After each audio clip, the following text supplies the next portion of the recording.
It's nearly Christmas, which means it's time to make some gluten-free party snacks. First up, I'm going to be showing you how to make some Twiglets, but I'm also going to make Treeslets and Mini Cheddars. So if you haven't had Twiglets before, they're basically a Marmite snack and they are delicious. So first thing you need to do is add your gluten-free flour and xanthan gum and some cold butter, rub it together with your fingertips till it forms breadcrumbs, and then gradually add in milk until you can bring it together in a dough. Now the best thing to then do is chill this because you want to make sure it's not too sticky. Flour your hands and then shape it into these little wonky sausages. Don't worry about any little knobbles because this just adds to the Twiglet charm. Once you've made these, you want to brush them with some yeast extract, which is mixed with hot water.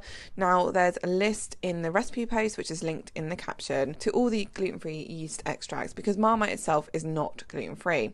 Bake them, then coat them again, then bake them second time, and you get these lovely crunchy Twiglets. Next up, I'm making gluten-free Treeslets.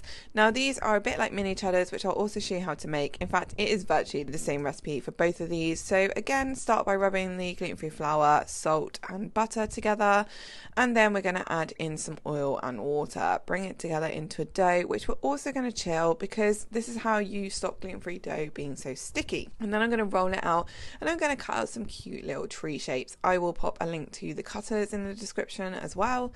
And keep going with this and keep re-rolling your dough as much as you like, and then we're going to prick them all with a fork to give them that cute little look that the Treeslets have. And I'm going to brush them with some melted butter as soon as they're out of the oven and sprinkle them with salt, and there you go, that is your little Treeslets. Now I'm going to show you my gluten-free Mini Cheddars recipe as well, which is pretty much exactly the same, but you know, why not show you both? So again, we're going to start off with our gluten-free flour. Now for all of these recipes, I'm adding some xanthan gum because it really helps with the texture. You don't have the gluten in this, so you obviously need something to replicate that sort of elasticity, otherwise your dough is going to be really sticky and crumbly and horrible to work with. So the xanthan gum is definitely important. And we're adding butter to this as well, which we're going to rub together in much the same way as I have done with the other two recipes. You can do this in a food processor as well if you want to, but I just prefer this. It's easier, it's less washing up, and it only takes a couple of minutes. So once you have your breadcrumb like consistency, going to add in the grated cheese.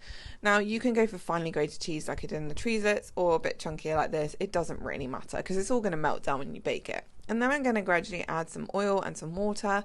Now for this recipe, you can use vegetable oil or olive oil. It doesn't really matter, whatever you have in the cupboard.